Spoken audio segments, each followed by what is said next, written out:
श्री महाप्रज्ञ गुरवे नमः। जिसके सांसों में रहता है शाश्वत शांति का स्पंदन, उस महाप्रज्ञ को वंदन, उस महाप्रज्ञ को वंदन। सत्य अहिंसा अनेकांत को अर्पित जिसका तन मन, उस महाप्रज्ञ को वंदन, उस महाप्रज्ञ को वंदन। जिसके सांसों में रहता है शाश्वत शांति का स्पंदन, उस महाप्रज्ञ को वंदन, उस महाप्रज्ञ को वंदन।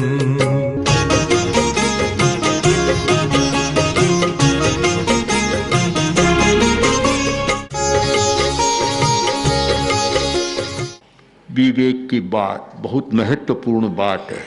ये विवेक की बात हर मनुष्य के लिए बहुत जरूरी है। जो मनुष्य विवेक नहीं करता और जिसकी विवेक चेतना जागृत नहीं होती, वह बहुत बार गलत काम भी कर लेता है। सही काम करने के लिए विवेक चेतना बहुत जरूरी है, और जिसकी विवेक चेतना जाग जाती है वह बदल सकता है। विवेकी आदमी सारी स्थिति को बदल सकता है। आचार्य हेमचंद्र ने भगवान ऋषभ के चरित्र में लिखा कि ऋषभ ने जनता की विवेक चेतना जगा दी तो अयोध्या को स्वर्ग बना दिया। अयोध्या स्वर्ग बन गई, कारण विवेक चेतना जाग गई। विवेक चेतना जागृत नहीं होती है तो अच्छी सड़क भी खराब हो जाती है। कूड़ा करकट भी सड़क पर, पान थूक भी सड़क पर, गंदी चीजें डालकर सड़क पर अच्छी को भी बुरा बना देते हैं। और विवेक चेतना जागृत होती है तो सब स्वच्छ हो जाता है। स्वच्छता, सफाई, सभ्यता, शिष्टता, ये सारी विवेक चेतना के स्फुलिंग है, जहाँ से सारे कार्य होते हैं। विवेक चेतना। आद्य शंकराचार्य के सामने भी एक प्रश्न था। उन्होंने एक प्रश्न स्वयं पूछा और उत्तर भी दिया कि को जागर्ति विवेकी। यह नींद और जागना, ये प्रश्न बहुत चर्चित रहे हैं और सभी धर्माचार्यों ने इस पर बहुत चर्चाएं की है कि कौन सोता है और कौन जागता है। कौन जागता है? को जागर्ति, जागता कौन है? उत्तर दिया विवेकी। जिसमें विवेक है वह जागता है। बड़ा महत्व का है। जागना केवल दिन है, प्रकाश है, आंखें खुली है, आदमी घूम रहा है, बैठा है, काम कर रहा है। हम अगर यह कहें कि आदमी जागता है तो पूरा सच नहीं होगा, अधूरी सच्चाई होगी। पूरा सच यह है कि वास्तव में वह आदमी जागता है जिसकी विवेक चेतना जागृत है। जिसकी विवेक चेतना जागृत नहीं है वह प्रकाश में भी, खुली आंखों में भी जागता नहीं है। विवेक, हमारे सामने दो स्थितियां हैं, एक प्रियता और एक अप्रियता, राग और द्वेष, प्रियता और अप्रियता। बहुत सारी समस्याएं इस प्रियता और अप्रियता के भंवर चक्र में है। प्रियतावश आदमी क्या क्या कर रहा है और अप्रियता के कारण भी क्या कर रहा है। दो शब्द और हैं, हित और अहित। विवेक वह है जो हित और अहित का विवेचन करता है कि प्रिय है, अच्छा लग रहा है, किंतु मेरा हित है या नहीं है। बहुत चीजें अच्छी लगती है, हितकर नहीं होती। चाहे खाने का ले लो, चाहे कपड़े का ले लो, चाहे मकान का ले लो, कुछ भी ले लो, कोई भी वस्तु लो, प्रिय होना एक बात है, हितकर होना एक बात है। सर्दी का मौसम है और सब बंद कर दिया, सारे मकान पूरी बंद कर दिए कि अच्छा है गर्मी सर्दी नहीं लगेगी, पर प्रिय तो है लगता है पर हित नहीं है। सारे किवाड़ बंद हो गए, खिड़कियां सब बंद हो गई, सर्दी नहीं आएगी तो साथ में प्राण वायु भी तो नहीं आएगी। श्वास कैसे लोगे? श्वास लोगे तो बंद मकान में गंदा श्वास हो जाएगा, अच्छा श्वास नहीं आएगा, न पूरी ऑक्सीजन मिलेगी न और कुछ मिलेगा। प्रिय होना एक बात है। आजकल बहुत लोग एसी में रहते हैं, अच्छा लगता है, अब बड़प्पन का मानदंड भी बन गया कि बड़ा आदमी है कि वातानुकूलित मकान में रहता है, अच्छा भी लगता है कि सर्दी नहीं गर्मी नहीं समशीतोष्ण, किंतु हित कितना है, कितना अहित है, कितना तो स्वास्थ्य खराब होता है। एक अमेरिकी उद्योगपति बहुत बीमार रहता था, काफी दवाइयां ली, चिकित्साएं कराई पर स्वस्थ नहीं हो रहा था। एक प्राकृतिक चिकित्सक के पास गया और सारी स्थिति बतलाई तो उसने कहा मैं ठीक कर दूंगा, पर एक काम तुम्हें करना होगा कि 3 घंटा हीट बाथ गर्म टब में बैठकर गर्म पानी का स्नान करना है, तुझे ठीक हो जाओगे। उसने स्वीकार कर लिया, प्रयोग शुरू कर दिया। 1 सप्ताह बीता और स्वस्थ होने लग गया। स्वस्थ हुआ तब उसके मन में एक विकल्प आया कि कितनी बड़ी मूर्खता है कि पूरे दिन भर तो एसी में रहता हूँ, मकान ऑफिस कार सब जगह तो ये सारा वातानुकूलन है, लगा हुआ है, ठंड में रहता हूँ, 3 घंटा गर्म में बैठता हूँ, ये तो बड़ी मूर्खता है। उसने सारे उठा दिए, सब समाप्त कर दिए और मकान को स्वाभाविक, ऑफिस को स्वाभाविक और कार सब स्वाभाविक बना दिया। तो 1 सप्ताह बाद देखा कि 3 घंटा गर्म पानी में बैठने की अपेक्षा भी समाप्त हो गई, रही नहीं। प्रिय लगना और हित होना ये विवेक बहुत जरूरी है। और मानता हूँ बहुत सारी समस्याएं, चाहे स्वास्थ्य की समस्या, चाहे मानसिक स्वास्थ्य की समस्या और चाहे भावात्मक स्वास्थ्य की समस्या, कोई भी बीमारी लो, समस्या लो, ये क्यों होता है कि आदमी प्रिय अप्रिय का विवेक नहीं करता, हित और अहित का विवेक नहीं करता। अगर हित और अहित का विवेक करने की शक्ति आ जाए तो बहुत सारी समस्या स्वयं सुलझा सकता है, पर यह विवेक चेतना जागृत नहीं होती। अच्छा लगता है, एक व्यक्ति जिसका फेफड़ा बहुत खराब था और आइसक्रीम आई और खा ली। अब जब पीड़ा हुई शुरू तो कहा रे तो तुम्हारा फेफड़ा खराब था, तुम्हें तो ठंडी से बचना चाहिए थे, कि गर्मी बहुत थी, अच्छा लगा और खा लिया, बस अच्छा लगता है खा लेता है। किडनी का बीमार है और पकोड़ा खा लेता है कि खाने में नमकीन अच्छा लगता है, आगे तो किडनी खराब है, फिर और खराब हुई तब फिर पछताता है, फिर डॉक्टर की शरण में जाता है। ये विवेक हम नहीं करते हैं, हमारी समस्याएं होती है। इसी आधार पर आचार्य तुलसी ने एक सूत्र का निर्माण किया था कि विवेके धम्म माहिये। धर्म का एक लक्षण है विवेक करना, विवेचन करना। किसी बात को ऐसे ही स्वीकार मत करो, उसका विवेचन करो कि ये कैसा है, इसका स्वरूप क्या है, इसका प्रयोग कैसा रहेगा, इसका परिणाम क्या होगा। इन सब बातों का विवेचन करके हम कोई काम करते हैं तो वह काम अच्छा होता है। बिना विवेचन किए केवल मान लिया अच्छा नहीं होता। बहुत बड़ा सूत्र है विवेक। विवेक, ऋषभ ने विवेक की चेतना जगा दी तो अयोध्या स्वर्ग बन गई।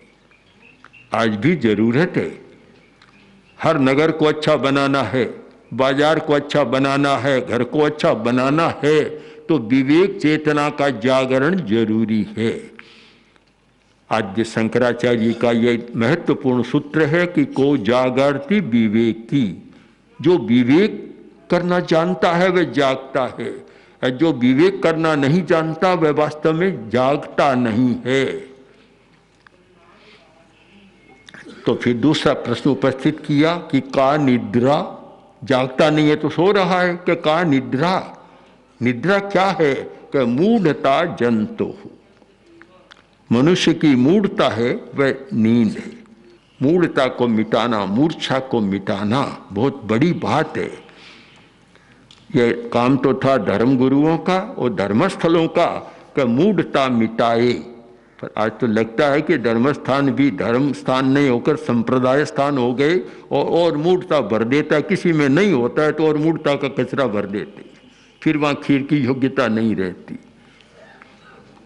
तो दोनों बातें जो शंकराचार्य ने लिखी है कि को जागृति विवेकी, का निद्रा, के मूढ़ता जंतो, नींद क्या है, जो आदमी मोह में ग्रस्त है वह हमेशा नींद लेता है, 24 घंटा नींद लेता है।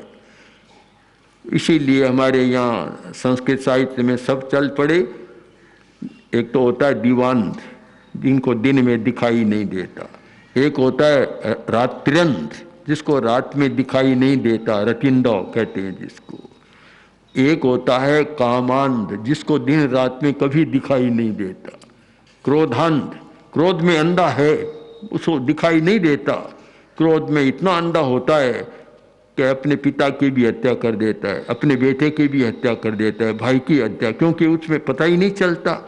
ये जो मोह के इतने नाना रूप हैं, ये मूढ़ता पैदा करने वाले, जब तक ये मूढ़ता नहीं मिटती तब तक समस्या का समाधान नहीं होता। आचार्य सूत्र का, महावीर की वाणी का एक बड़ा महत्वपूर्ण सूत्र है कि सुत्ता अमुनि मुनिनो सया जागरंती। अमुनि है वह सदा सोता है।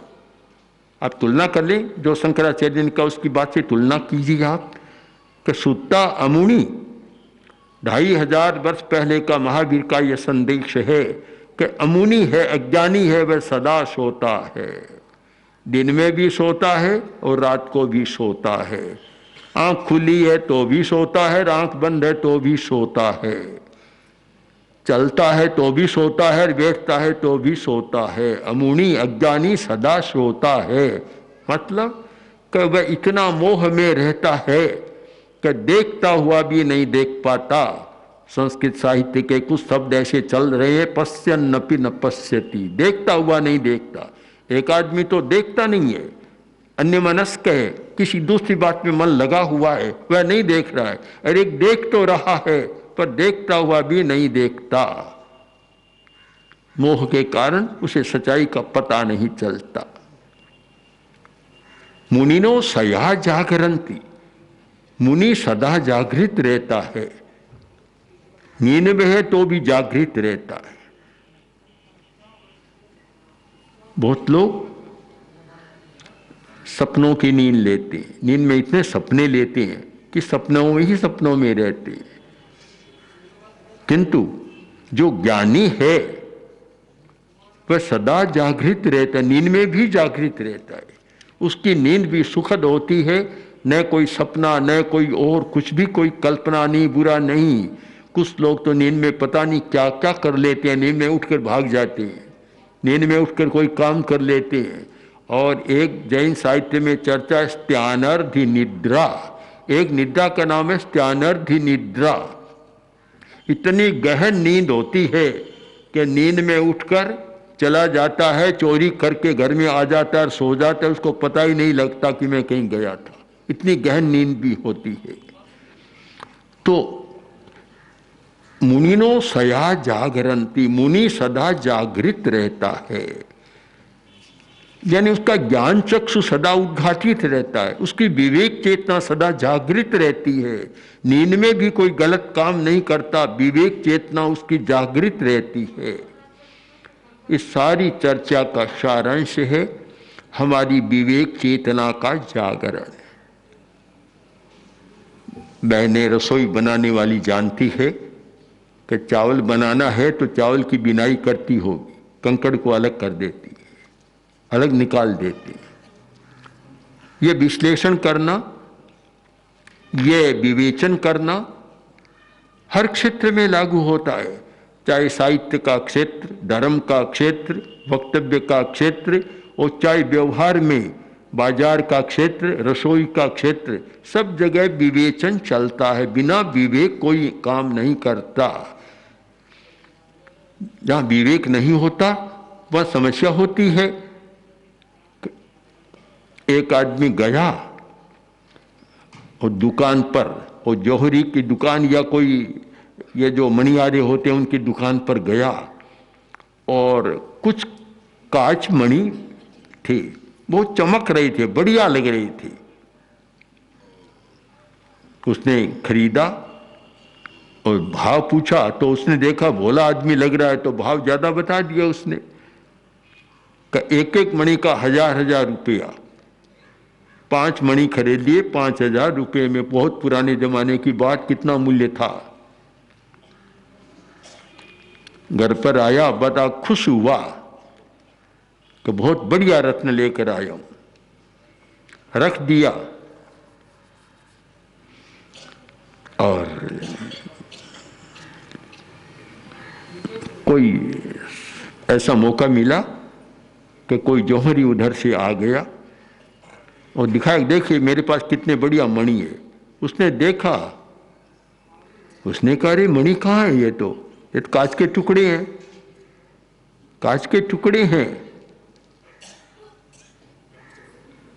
आचार्य भिक्षु ने लिखा, काच तणो देखी मणकलो, अणु संजू हो जाने रतन अमोल, नजर पड़े सराफरी तो कर देवे तिनरो कोड्या मोल। ये तो कांच के टुकड़े कि तब तो मैं तो ठगा गया, मैंने विवेक नहीं किया, ध्यान नहीं दिया, मैं तो ठगा गया। मणि 5 हाथ में लिए, हर बाजार में घूमा, सराफे के बाजार में गया और जाके करका लो मेरे ये रत्न खरीद लो। देखा और दिखाओ, नहीं दिखाऊंगा, चला गया। दूसरी दुकान पर गया, जाकर कहा कि मेरे खरीद लो। कितना मूल्य? के 5000 रुपया। दिखाओ? के दिखाऊंगा नहीं। अरे परीक्षा करो? कि नहीं, मैंने ऐसे ही लिया है, तुम भी ऐसे ही ले लो। तब उसने कहा कि मैं तेरे जैसा मूर्ख नहीं हो जो बिना परीक्षा किए ले लूं।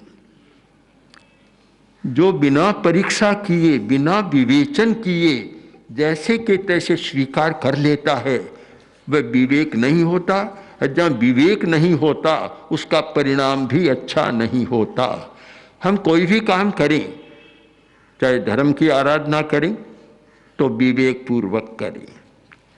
तपस्या बहुत अच्छी मानी जाती है, पर बिना विवेक तपस्या भी हानिकारक हो जाती है, हानिकारक होती है। बहुत लोग बिना विवेक किए तपस्या करते हैं, फिर इतने बीमार हो जाते हैं, जीवन भर बीमारी भुगतनी पड़ती है। तो हम हर चीज को, कोई भी चीज है उससे सापेक्षता के बिना अच्छा बुरा नहीं कहें मानेंगे।